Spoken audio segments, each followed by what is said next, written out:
सोचते जब मैं छोटी थी मेरा बचपना था पहले गुलाल मारी लेके भरी कोरा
ससुरा में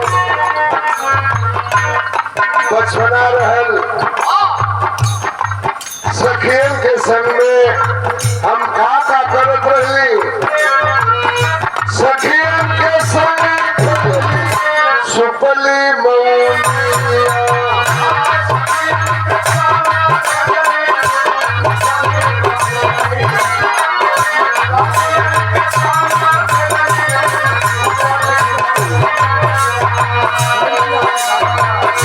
सुपली मौनिया खेल है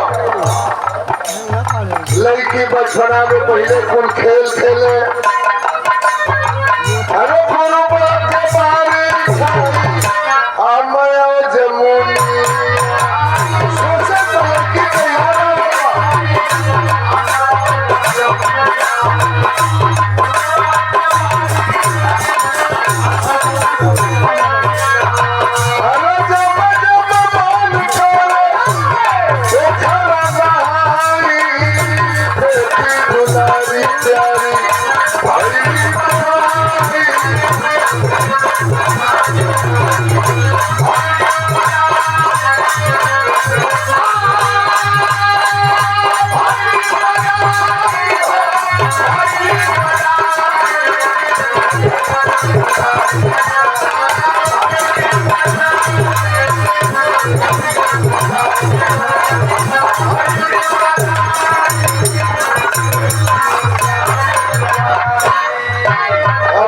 चलने वाली है कहाँ लेकर के चल रहे हैं पैसा भरेली भौजी चाउर को बहरती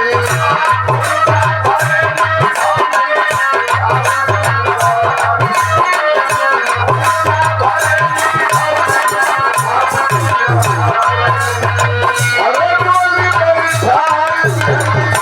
बनी के बेदरी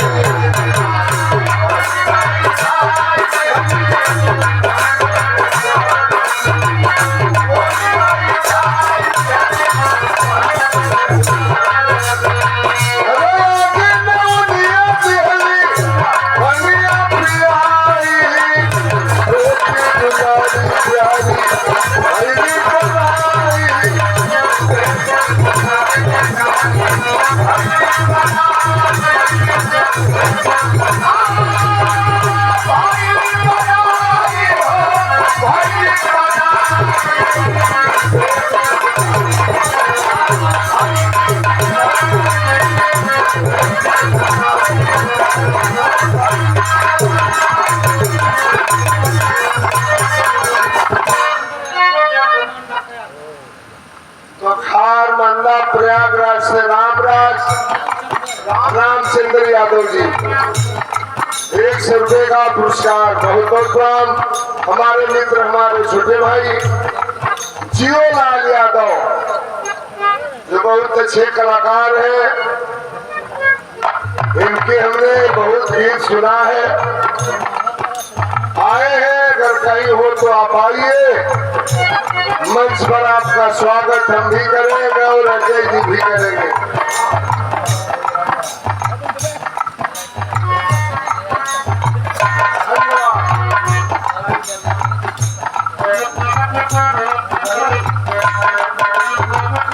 करण वर्मा यूट्यूब चैनल के मलिकार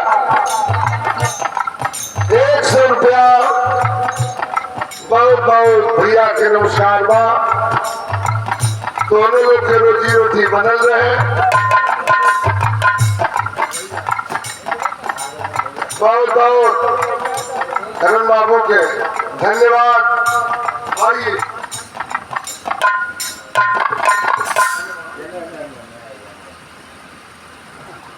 आपने तो पहना दिया।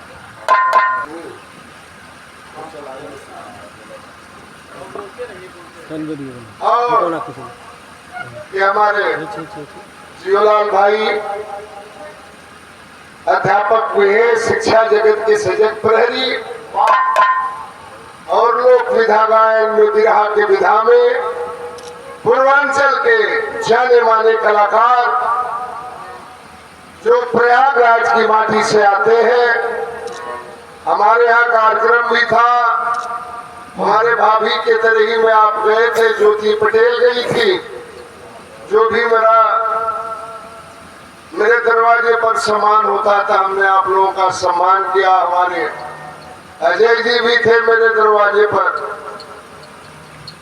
तो मैं माला पहना करके एक बार ताली बजा करके स्वागत कर दीजिएगा जियोलाल जी।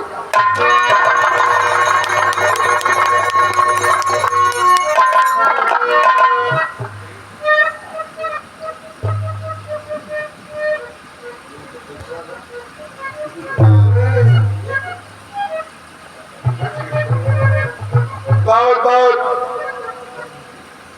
जियोलाल बाबू जी को धन्यवाद। लेकिन हम मास्टर साहब तारे वो गीत हम नहीं सुन पाया। मैं सरता जी ने बहुत बढ़िया गाया। ये वो बात कहो किसी को ना मजाक नहीं कर रहे, भाई वो ठलाली मत लगाओ। सचमुच मैं बता रहा हूँ, हमें पसंद नहीं। लाल रंग की होती है बहुत हल्का सा, सबसे भिन्न सबसे अलग, थोड़ा सा उसी को लगा करके जहाँ तक मेरा पसंद है मैं बता रहा हूँ। बहुत बहुत धन्यवाद जियोलाल मास्टर साहब को भी बहुत बहुत नमस्कार प्रणाम। आप सबके नमस्कार प्रणाम। आखिरी भाव है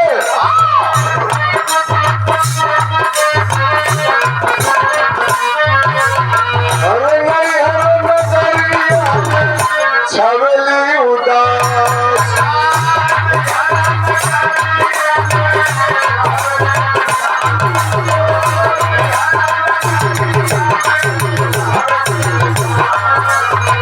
हर जीवन के साथी बने लेके चले काशी।